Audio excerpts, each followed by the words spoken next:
What's going on, guys? Arekkz here. Welcome back to another video for Monster Hunter Rise, and today is just going to be a fun one because I want to talk about some of the stuff that I'm personally hoping to see in this game. I've kind of gone through the trailer already and broken it down into pretty much everything you guys could possibly want to know, so if you've missed any of those videos and you want to know more about armor or monsters or weapon moves, mechanics, different things like that, then check out the playlist. It's got everything you could possibly want. The next, of course, big date for us is the end of this week, where we get a complete gameplay presentation from TGS. We don't currently know how much they're going to be showing, but they did say we'll be getting our first look at Monster Hunter Rise gameplay, so that's going to be very exciting. And of course, once it goes live, I'll break it down for you guys and, translate it and kind of give you guys everything you need to know. But before that, I want to talk about this because I'm excited. You guys are excited, we're all excited, it's a new Monster Hunter game, and one of the things that I enjoy the most about this kind of early stage in the game is that we don't really know exactly what's going to happen, so I kind of want to talk about what I want to see. So if you guys got any ideas as to things that you want to see in the game, let me know in the comments down below. Of course, if you do enjoy this video, a like would be super appreciated, and as always, keep it locked for all things Monster Hunter Rise. But in at number one, weapon designs. This should go without saying. Of course, if you play World, then, to be fair, I'm not going to rain on its parade. World had some fantastic weapon designs, but on the flip side, it also had its fair share of iron bone variants. Now, one of the things that makes me so excited about this game, and of course having Ichinose as the director, this is, we're making a jump back to the portable gaming series, and prior to World, every Monster Hunter game had incredible weapon designs. Like every single weapon, even from those really rubbish monsters you just don't care about, every weapon was unique, every weapon was special, and that's something that, I completely understand the technical limitations and the kind of reasoning behind doing it in World and things like that. So, I completely get it. I'm not here to say they should have done this. But moving into the next game, moving into Monster Hunter Rise, I really want them to kind of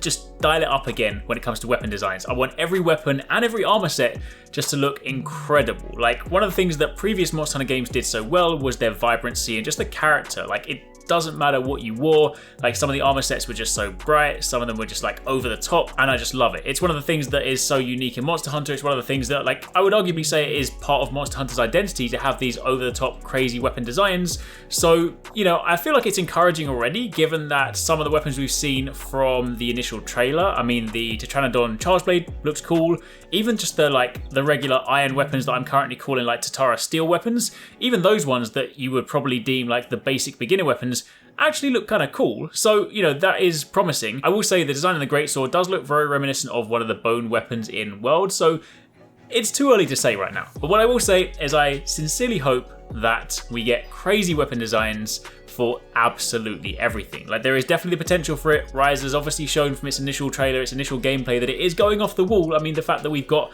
a rideable dog, the fact that we can jump through the sky with a wire bug, they're clearly not going to be conservative in this game. So I sincerely hope that energy, that kind of over-the-top gameplay nature, translates into armor and weapons. Number two, I want to see a change to the way that decorations work in this game. Now, for those of you guys that have been with Monster Hunter for quite some time, you will of course know, prior to World, the whole armor skill system worked very differently. In order to activate skills, you had to meet thresholds. You had the concept of negative skills. You could literally have bad skills on your armor, and while I completely understand why they moved away from it, because let's be honest, I've played Monster Hunter for years, I've been there since Freedom Second, I completely understand that system. I have to be honest, it wasn't the most user-friendly system. When you were trying to get your friends into Monster Hunter and they're just like, how the hell does this work? They've got like 3 points in attack and they're like, why have I got no attack boost? It didn't make too much sense, right? So I completely understand the switch to the new armor skill system, and honestly, I'm fine with the new system. But what I'm not fine with is having to get decorations through RNG. Now, in previous Monster Hunter games, you would craft decorations and you would get charms through RNG. Now, you might be saying, well, surely that's just the same thing. Either way, one thing's random, one thing's not.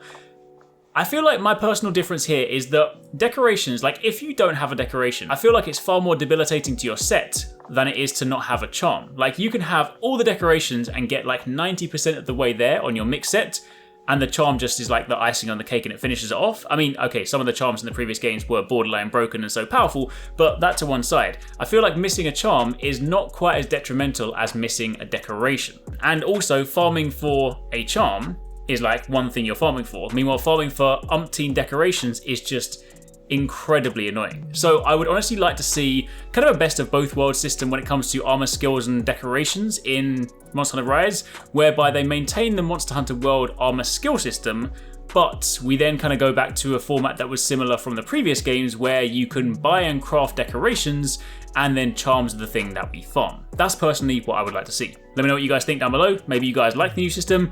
Either way, that's my thought. Number 3 is epic large-scale fights. Now, yes, we have some large-scale fights in Monster Hunter World.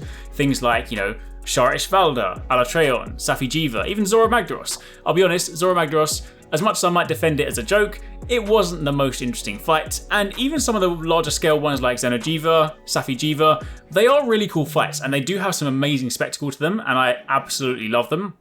But at the same time, when I think about large-scale fights, some of the ones that still stick in my mind to this day are things like Dalamadur or Amatsu Magatsuchi. Now, Amatsu is one that I have massive high hopes for. I really hope they bring it back in Rise because it matches the sort of Asian aesthetic theme. It was, of course, introduced in Monster Hunter Portable 3rd. It was a fantastic fight, absolutely incredible. But even Dalamadur. Now, yes, some people will argue that Dalamadur wasn't necessarily that exciting because for the most part, he just sat there and let you hit him. But the sheer scale of it, the fact that you go into this arena and there is this giant snake that is wrapped around the arena. You can climb up it, you can run up it, you have to attack its head, you have to jump off, it starts firing meteors down, fires down like a giant laser beam that just kills you if you don't know how to Superman dive.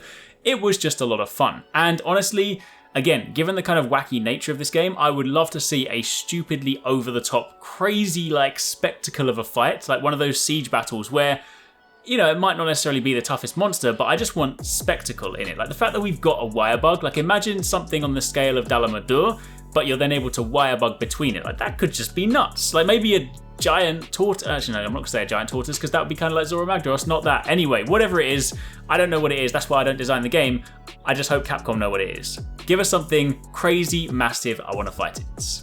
Now, in at number 4, this of course is one of the reasons that I'm so excited for it to return to Nintendo Switch, and that is the collaborations, because of course Monster Hunter has always had a history of collaboration quests. If you guys are new in World, you will of course have been familiar with that, things like Devil May Cry, Witcher, Final Fantasy, things like that, but even before that, in the kind of previous handheld games, some of the collaborations were incredible, and obviously, in previous games, like I'm a massive Zelda fan. Zelda and Monster Hunter are my 2 favourite games, and in previous Monster Hunter games, we had Zelda armor sets, we had Mario armor sets, we had different things like that for our Palicos and our main hunters and things like that. So obviously with it returning to a Nintendo Switch and returning to a Nintendo platform, that once again opens the potential for Nintendo collaborations. So give me a Breath of the Wild armor set, give me the Samus armor set, give me the Samus light bowgun, give me like a Donkey Kong skin for my Palamute or something like whatever it is, just give me the Nintendo collaborations because oh my goodness, you know there was a long time ago when 4 Ultimate came out and there was a Zelda skin and I was like, I'm gonna make a 4 Swords video. I still never made that video, so if they bring that back and I can color match that one,